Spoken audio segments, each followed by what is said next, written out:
Hi guys, Brian from Boas here. Exotic pet keeping in America is facing an unprecedented threat known as the America Competes Act, which could affect tens of millions of people that work with exotic animals in a very negative way.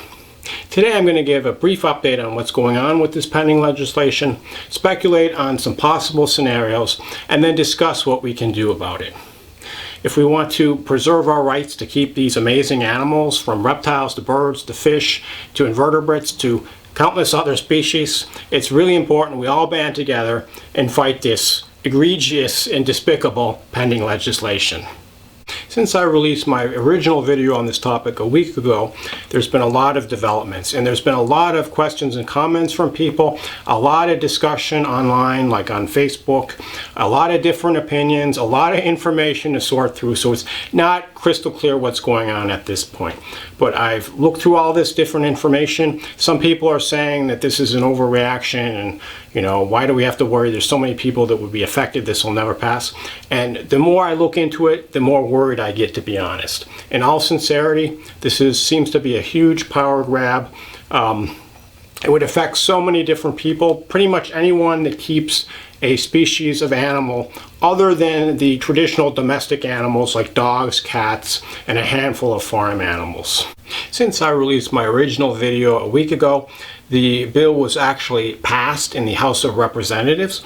So all that stands between it becoming the law of the land at this point is being passed by the Senate and being signed by the President.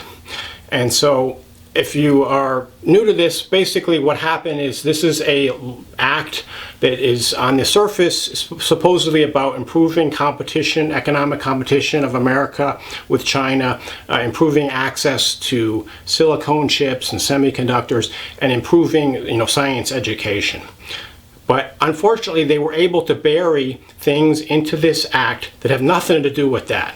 And one of them is amendments to the Lacey Act, which would have huge effect on exotic pet keepers. The act is over 2,900 pages of very dense legal jargon, so it's unlikely that most of these representatives even read this. And in fact, it was voted on and passed just a week after it was introduced, with no discussion at all. So basically, people are sneaking in things that they know that the average American would never approve of in order to get this, passed and to advance their, socio-political agendas. So this appears to be an egregious power grab that would affect tens of millions of people that keep exotic animals.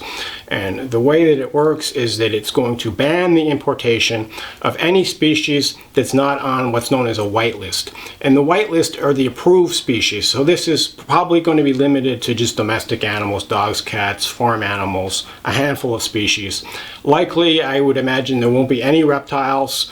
Birds will be limited to things like chicken and ducks and domestic birds. Fish is questionable, but anyway, the point is anyone that keeps any kind of animal other than a dog, cat, a handful of rodents, domestic rodents, and farm animals really needs to be worried about this and really needs to fight this. So any species that's not listed on this whitelist will be banned from importation to the United States. And the amendments to the Lacey Act contained in the America Competes Act will also make it very easy for the Fish and Wildlife Service to add whatever species they deem as injurious to the Lacey Act. So basically, any species that is banned from importation, that they can make an argument that, well, it could hypothetically survive anywhere in the United States, could be injurious. So now we're going to add it to the Lacey Act, and it's going to be a felony to move the animal across state lines for whatever reason. And so with such a large and diverse country as the United States, there are probably hundreds of thousands of species, if not millions, that could hypothetically survive somewhere in the United States. And the proposed amendments to the Lacey Act would also make it very easy for the Fish and Wildlife Service to add any species and define it as injurious with no due process, no comment from experts or anything like that.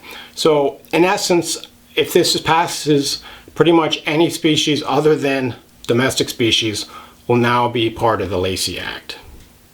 Before I forget, I wanted to thank you guys who've already reached out to your representative and or senators and let them know how you feel about this issue.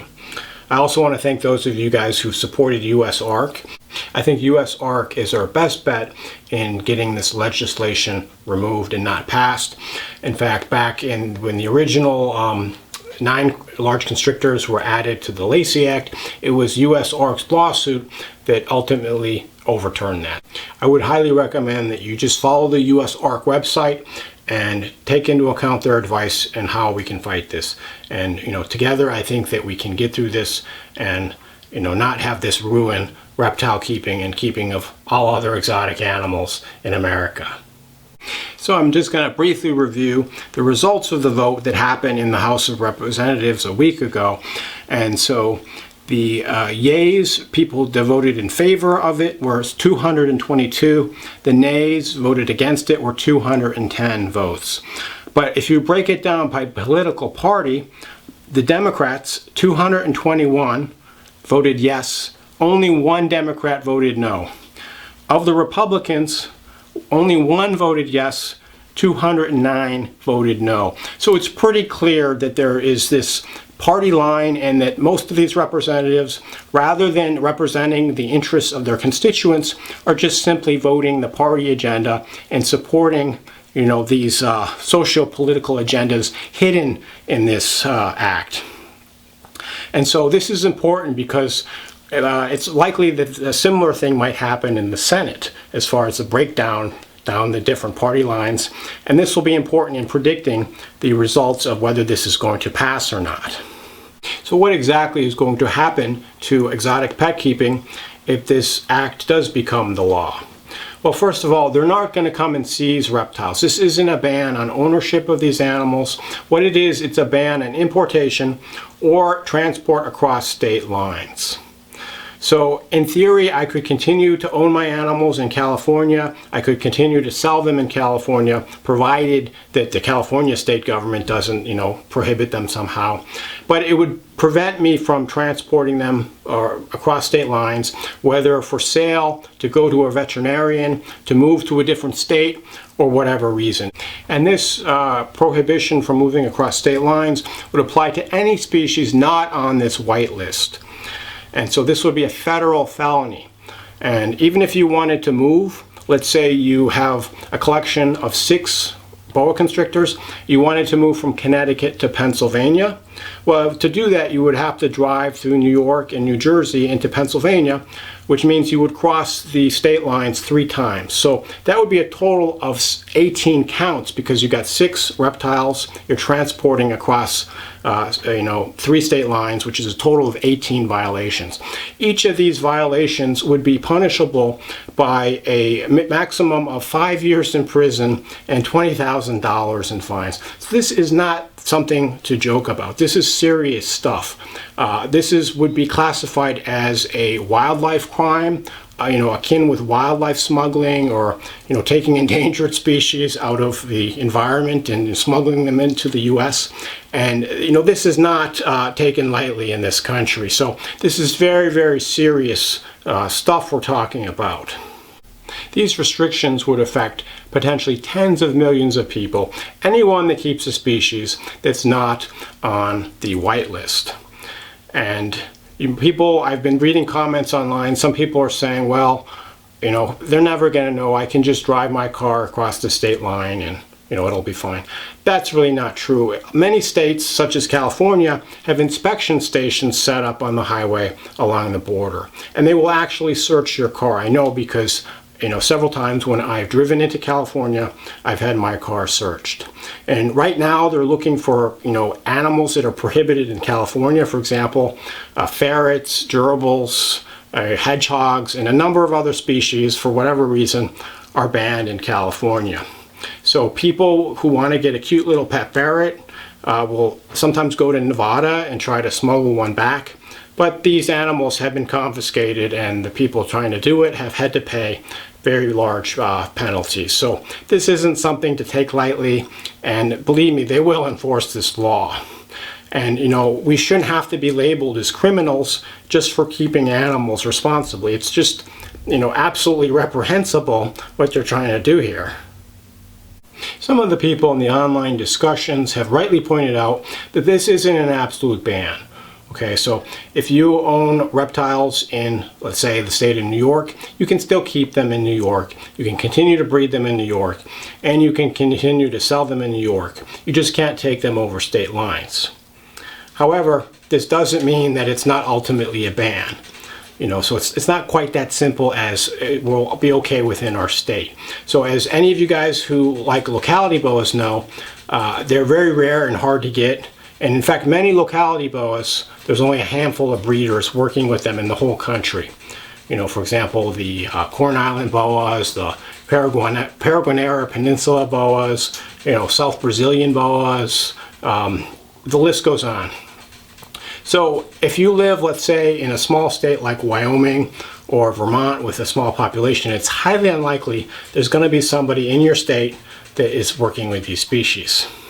Likewise, if you're a breeder in a small state where there might be limited options for rehoming your animals, it really wouldn't make sense to do a breeding project when there's going to be very few potential new owners of these animals. And so even in a big state like, California, where I live, where there's, tens of millions of people, you would think, well, there's more potential, people that you can do business with. And that is true to a small extent, but it's really not that simple. And it comes down to the shipping. So the vast majority of reptiles in this country are shipped via FedEx. This is the service that I use. If there was no FedEx shipping, I couldn't be doing what I do. I really depend on this. And unfortunately, this is really the only option in shipping reptiles these days, through FedEx. And so FedEx, you might think, well, I'm shipping in California, so I can use FedEx. Even with the Lacey Act, I can ship from, the San Francisco Bay Area down to Los Angeles, Southern California. It stays in the state, correct? But actually it doesn't. FedEx has a hub in Memphis, Tennessee. So they send packages from the Bay Area all the way to Tennessee, and then they get routed to Southern California. And in doing so, they go through multiple states. So any species that's added to the Lacey Act, you can ship via FedEx because they go through multiple states. When you use FedEx, you have to put on the label the species. It's a requirement of shipping reptiles via FedEx and to comply with the Lacey Act. So they would know what you have anyway.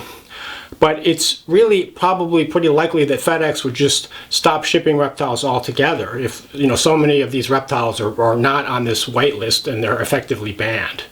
So basically, this is going to shut down trade in reptiles in the United States. And then when you think about pet shops where many people get their first reptile, a bearded dragon or iguana or maybe a ball python, corn snake, something like that, most of these pet shops obviously have to transport reptiles across state lines.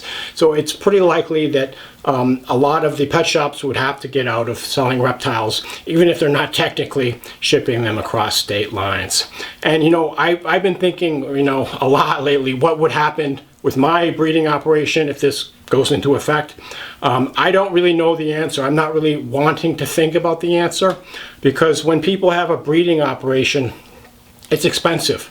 Okay, it costs a lot of money to feed all these animals and to keep the lights running and the heat on.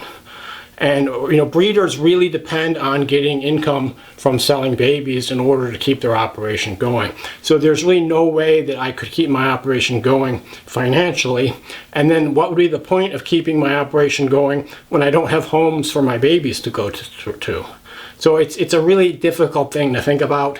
Hopefully we won't need to worry about that if this thing doesn't go through. But I can't stress enough that we just have to really keep fighting, letting Congress know how many people are going to be affected by this, and what the potential damage would be to multiple hobbies and multiple occupations that involve exotic animals. So how likely is this to pass through the Senate and be signed into law? Well, a lot of people have been asking questions about, when is the Senate vote, things like this. This is really not clear at this point. And, my best understanding is that it's going to the Senate now. And if we look at the breakdown of the Senate by political party, which I think it's going to come down to, The Senate currently has 50 Republican senators, 48 Democratic senators, and 2 independents. However, the independents always or almost always vote with the Democrats. So it's basically 50-50, okay? And so there need for the bill to become a law, to be signed in and clear the Senate, you need a majority vote, you need 51 votes.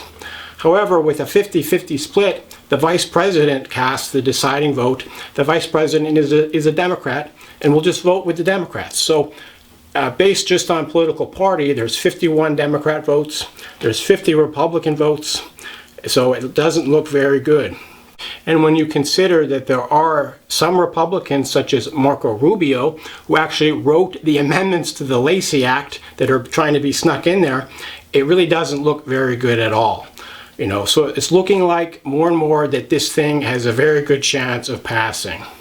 As far as exactly when it's going to be voted on in the Senate, this is kind of hard to predict, because in the Senate they have a lot more discussion, and there's actually the way that the Senate works, as I understand it, and I'm no means an expert in how laws are made, so someone else please chime in if you have a better understanding, is that they have an indefinite period of debate and discussion prior to going into actually voting. So if people want to postpone the voting, as long as they continue the debate and discussion in something called the filibuster, they don't have to vote on it. And in fact, it requires a 60 vote out of 100 in order to clear through the discussion phase and go to the actual vote. So as long as there are at least 41 senators who hold out and continue the discussion indefinitely, it won't go to the final vote. So I think this is, one of our best bets that hopefully they will prevent the legislation from being passed. And I know that, under the Biden administration, there's been a lot of really questionable legislation that would just spend trillions and trillions of dollars and, make our national debt much, much worse, as well as advancing very questionable, leftist political agendas. So hopefully this will happen and it will prevent the act from going to the final vote. But if it does go to the final vote in its current form, I think we're pretty much in really big trouble, because there's a very good chance that this would pass. And so the other thing to consider is that the part that's objectionable to exotic animal keepers, the Lacey Act amendments, is only a few pages out of over 2,900 pages. So our best bet is to continue to contact our senators, continue to express concern about the Lacey Act amendments and request that they be removed. And it's really important when you're writing your senator that you indicate why it's so important. The businesses that would be affected, the economy that would be affected, your own experience with reptiles and having to move across state lines to a different job, or to go to school, or if you're in the military, for example. I mean, this thing, if passed, it would just have such a huge effect on so many people. It would just be a disaster. So I think our best bet here is to continue to fight this. Go to US ARK on a regular basis, as they have constant updates, since this is such a rapidly evolving situation. Support US ARK, become a member. They are our best hope in being able to continue to keep these amazing animals. But on US ARK, they have text of letters that you can write to your senator. All you have to do is copy and paste it in an email, send it off to your senators. It literally takes 5 minutes. You can even customize the text somewhat, make it a little more specific to your particular situation. That might work a little better. And it will only take a few minutes on your part. You can also call your senators, you can fax them, you can send letters in the mail. The point is, we need to make it clear to the senators how many people would be affected by this and how many people disagree with what's going to happen. Okay, and again, this does not affect the whole America Competes Act. It's only relevant to a few pages with the amendments to the Lacey Act. I will continue to monitor the situation and update you guys as best I can when there's new developments in this saga. But again, our best bet is to contact our senators. So please, if you haven't contacted your senators already, take the 5 to 10 minutes, send them an email. let them know exactly what you think. So thanks for watching, and please contact your senators now.